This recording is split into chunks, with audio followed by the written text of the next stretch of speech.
ምናልባት ከዚህ በፊት ብዙ ትልቅ ሰርጎች ላይ ተገኝታችሁ ሊሆን ይችላል። እንደዛም ደግሞ በቴሌቪዥን ተመልክታችሁ ወይ ሰምታችሁ ሊሆን ይችላል። ነገር ግን ደግሞ ይሄ ከሰርጎችም የባሰ ነው።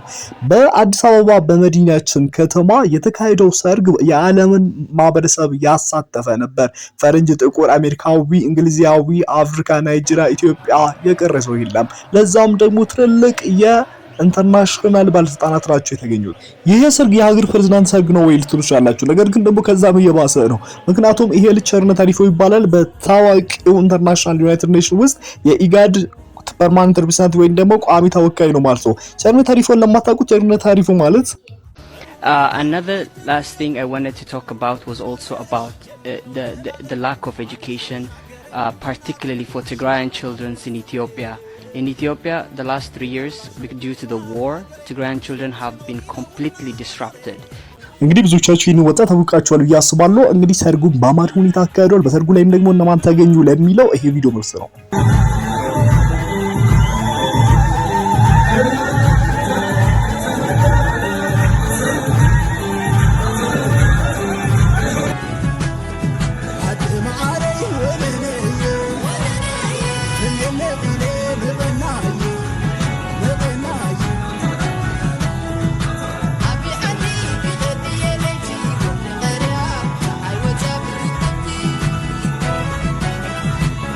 የዛሬው ዓለም ስለሱ የሚያወራው ሰው ቸርነት አሪፎ ኢትዮጵያ ሞያሌ ውስጥ ነበር የተወለደው። እስከ 9 ዓመቱ እዚህ ነበር ያደገውና እዚህ በነበረ ጊዜም ደግሞ የግል ትምህርት ቤት ለመማር ሞክሮ ነበር። በዛን ጊዜ የነበረ ሁኔታና የቤተሰቦቹ ጉዳይ በጣም አስጨናቂና ለሱ ጥሩ ስላልነበሩ ወደ ኬንያ በ9 ዓመቱ ነበር ከቤተሰቦቹ ጋር የተሰደደው። እዛ ሆኖም ደግሞ እንደ ሪፊጂ ወይም ደግሞ እንደ ስደተኛ ነበር እዛ የሪፊጂ ወይም ደግሞ ስደተኛ ካምፕ ውስጥ የቆየው። ከዛ በኋላ ግን በስደተኝነት ወደ አሜሪካ ተፈቅዶለት ወደ አሜሪካ ይገባል። የስኩል ትምህርትና እስከ ማስተርስ ትምህርቱን የተማረው እዛ ነው።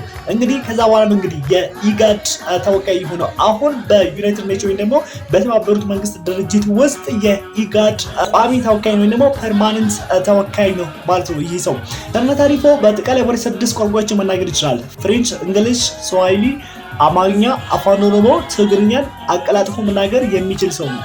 ቸርነት አሪፎ አሁን 25 ዓመቱ ነው። በ25 ዓመቱም ደግሞ የመጀመሪያ የኢጋድ ወጣት ተወካይ ደግሞ ሪፕሬዘንታቲቭ ሆኖ በታሪክ ላይ ተመዝግቦለታል። እንግዲህ በዚሁ ሳምንት ውስጥ ነው በመዲናችን አዲስ አበባ ሰርጉን ያካሄደውና የሙሽሪቷ ስም ደግሞ አርሴማ ትባላለች። ከሷ ጋር እንግዲህ ሰርጋቸውን አካሂደዋል። በሰርጋቸው ላይ ደግሞ ትልቅ ባለስልጣናት ናቸው የተገኙት። በተለይ ደግሞ የዩናይትድ ኔሽን እንደዛውም የኢጋድ ሰራተኞች እነ ዶክተር ወርቅነህ ገበየሁ እንደዛውም ደግሞ ሌሎች እነ ጌታቸው ረዳና ሌሎች ትልቅ ባለስልጣናቶች ከውጭ ሀገር የተገኙ ነበሩና ሰርጉም ደግሞ በደማቅ ሁኔታ ተካሂዷል።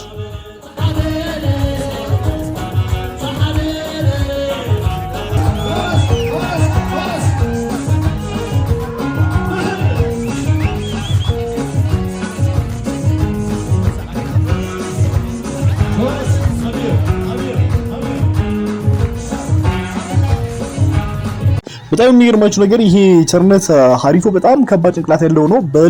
ከልጅነቱ ጀምሮ ራሱ በጣም በትምህርቱ በጣም ጎበዝ ተማሪ እንደነበረ ነው። ነገር ግን ደግሞ ሁኔታዎች ባለመመቻቸታቸው እንደዛም ደግሞ ኮንፍሊክት ነበር ይባላል። እንግዲህ አሁን የሱን ታሪክ የተወሰኑትን እሱ ኢንተርቪው ያደረጋቸው ነገሮች አይቻለሁ። ከዛ ውጪ ደግሞ ዊኪፒዲያ ላይ ቼክ ለማድረግ ሞክሬ ነበር። እንትን ላይ ስገባ እንግዲህ ኮንፍሊክት ነበር ፊልድ ያደረጋቸው ቤተሰቦችን ኮንፍሊክት ነበር። እዛም ያለ አካባቢ ግጭት ነበር ይመስለኛልና በዛን ጊዜ በ9 ዓመቱ ለዛ ነበር ወደ ኬንያ ተሰደደው። እዛም ደግሞ የስደተኞች ካምፕ ሪፊጂ ካምፕ ውስጥ ነበር። እዛ የተወሰኑ ፕራይመሪ ትምህርቶችን እዛ ተምሮ ነበር። ከዛ በ2018 ዓመተ ምህረት ነበር 2018 እንደ ጂሲ ወይም ግሪጎሪያን ካላንደር ነበር ወደ አሜሪካ የገባውና በዛን ጊዜ ሴትል ተደርጎ ነው በሪፊጂ ፍቃድ ተሰጥቶ የአሜሪካ መንግስትና የኬንያ መንግስት በዛን ጊዜ በመተባበር ነው እንግዲህ ያኔ ወደዛ ወሰዱትና ከዛ በኋላ የአስኮል ትምህርቱንም እዛ ፔንሲልቬኒያ መሰለኝ የተማረው። ፔንሲልቬኒያ ከተማረ በኋላ በፖለቲካ ሳይንስ ደግሞ ፈርስት ዲግሪውን እዛ ተማረ። ማስተርስ ዲግሪውን አሁን ጨርሷል። እንግዲህ ማስተርስ ዲግሪውን በ25 ዓመቱ ጨርሷል። እንግዲህ ያኔ እዛ አሜሪካ በነበረ ጊዜ አሁንም እዛ ነው የሚኖረው፣ ግን ወደ ኢትዮጵያ ይመጣል። የተለያዩ ሀገራቶች ላይ ይሄዳል። እስካሁን ራሱ እንደተናገረ ከሆነ እሱ ከቃለ መጠይቁ እንዳየሁት ከሆነ እስከ 23 ሀገራቶችን ጎብኝተዋል እሱ እንግዲህ አሜሪካ ያኔ ሆኖ የወጣቶች ማህበር የአፍሪካ ወጣቶች ማህበር ምናምን መሪም ተወካይም ነበር። ከዛ በኋላ ወደ ኢጋድ ነው። ይሄ ልጅ እንደነገርኳችሁ ቅድም 6 ቋንቋዎችን መናገር እንደሚችል ነግራችኋለሁ። ከሀገር ውስጥ አማርኛ፣ ኦሮሞኛ፣ ትግርኛ ይናገራል። ከውጭ ደግሞ ኬንያ ላይ እንግዲህ ረጅም ዓመትም ስለኖረ ስዋሂሊ ይናገራል። እንግሊሽ ደግሞ ኢንተርናሽናል ቋንቋ ነው። ፍሬንችም ይናገራል ማለት ነው። ይገርማችኋል ይሄ ልጅ እንግዲህ እኔ ምንድነው የጠየቅኩት ጠየቅኩት ይሄ ልጅ ቤተሰቦቹ ምንድናቸው ኢትኒካቸው ምንድነው ኢትኒካቸው ብዬ ስጠይቅ ኢትኒካቸው ሪሊ አልነገረኝ። ነገር ግን ደግሞ ቤተሰቦቹ የትግሬ ዲሰንት እንደሆኑ ነገረኝ። ማለት እኔ እሱ እዛ ሞያሌ ቦረና አካባቢ ስለተወለደ የኦሮምኛ ንግግሩም አክሰንቱን አይቻለሁ። ኦሮምኛ ሲናገርም ደግሞ እሱ የቦረና ሰው ነው የሚመስሉና እንደዛ እንዴት በትግርኛ ባህል እናንተና አገባ የሚለው ነገር ትንሽ ጠይቀንብኝ ነበር። ምክንያቱም ይሄ ማለት ለክፋት አይደለም ወይ ደግሞ ለትግርኛ ለትግሪ ያለ ባህል ጥላቻ ኖሮኝ ሳይሆን እኔ እንደ ያው ኦሮሚያ ተወልዶ ያደገ እንደዛ ነበር ባክግራውንዱን የማስበው። ነገር ግን ደግሞ ቤተሰቦቹ ዊኪፒዲያ ላይ ቼክ ሳርግ የትግሪ ዲሰንት እንደሆኑ ነው ዘራቸው ማለት ነው። ለዛም ነው በትግሬ ባህልና ወግ እንግዲህ ሰርጉ እንደዚህ በደመቀ ሁኔታ የተካሄደው። ነገር ግን ደግሞ ስለሱ አስተሳሰብ አመለካከት እሱ በፓን አፍሪካኒዝም የሚያምን ሰው ነው ይላል ኢንተርኔት ላይ። ፓን አፍሪካኒዝም እንግዲህ ብዙዎቻችሁ ታውቃላችሁ።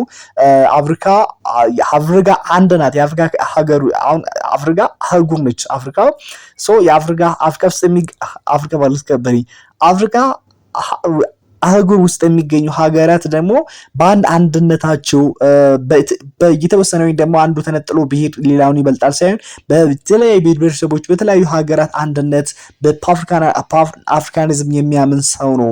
እንደዛ አይነት አመለካከት ያለ ሰው ነው እንጂ ይሄ ሬሲዝም የሚባል ነገር የማያውቅ ሰው ነው ብሎ ጉግል ራሱ ያስቀምጣል ማለት ነው። ስለ ቸርነት አሪፎ እንግዲህ ብዙ ሰዎች በትልቅ እድሜያቸው 50-60 ዓመት ሆኖ ያላሳኩትን እሱ ገና በልጅነቱ ነው ያሳድጋውና የሆነ ጊዜ ላይ ቃለ መጠይቅ ላይ ሲጠይቅ በኦሮምኛ ሰምቼ ነበርና ምንድነው እንዴት ነው እዚህ ለመድረስ የቻልከው? ብዙ ሰዎች የሚመኙትን መሆን የሚፈልጉትን ብዙ ጥረት የሚያደርጉትን በትልቅ እድሜያቸው ማሳካት ያልቻሉትን አንተ ግን ገና በልጅነት አሳክተሃልና ይህን ነገር እንዴት ማሳካት ቻልክ ተብሎ ሲጠየቅ እኔ ድህነትን በጣም ነው የምጠላ። በድህነቴ ብዙ ነገሮች ደርሰውብኛል፣ ብዙ ነገሮችን አጥቻለሁ እና በልጅነቴ ያን ነገር ከዛ ለመውጣት ስለተፍጨረጨርኩ ያንን ነገር ስለማልፈልግ ወደ ድህነት ወደ ኋላ መመለስ ስለማልፈልግ ወደፊት በሄድኩ ቁጥር ሁሉም ነገር እየጨመረ ሲመጣ ክብር የማገኘው ነገር ሁሉም ነገር ሳሲ እየጨመረ ሲመጣ ነው ለዚህ የበቃውት ብሎ ተናግረዋል። እንግዲህ አንዳንድ ጊዜ መከራ፣ ስቃይ፣ ፈተና፣ ችግሮች እኛ ወደፊት ምን ያህል እንደሚገፉን ነው። አንዳንድ ጊዜ ችግርን ስንቸገር እንግዲህ ለመልካም ነው የሚባለው ለዚህ ነው። እንግዲህ ወደ ጥሩ ነገሮች እንድንወጣ ወደ ጥሩ ቦታ እንድንደርስ ያደርጉናል ማለት ነው።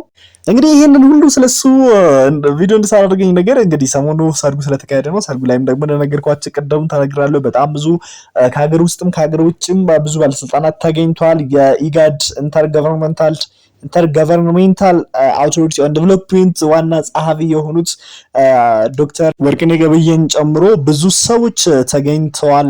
ፈረንጆች ሁላ ነበሩ። ከቪዲዮቹ አንዱ እንደውም ፈረንጅ ነው። አስተውላችሁ ቪዲዮቹን አሁን ቼክ ብታደርጉ አንዱ ፈረንጅ ነው ማለት ነው። ይሄ ልጅ እውነትም ምን ያህል በተለያየ እንትን የሚያምን ሰው ነው። በአንድ ብሔር በላይነት ወይ ደግሞ በአንድ ብሔር ሱፐሪዮሪቲ የማያምን ሰው ነው። እንግዲህ ለሰው ልጅ በሙሉ ፍትሃዊ ነገር ይገባል ብሎ የሚያምን ሰው መሆኑ ከዚህ ራሱ መረዳት ይቻላል ማለት ነው።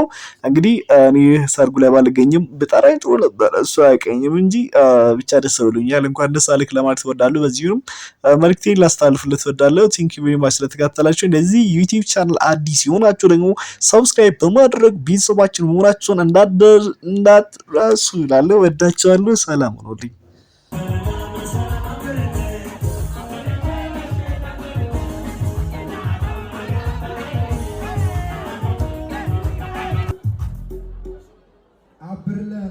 ጆን ባይሩ ነፃው ተቃዩ ሆናምን ሀገራን ነፃው እስኪ ጆን ባይሩ ነመድረ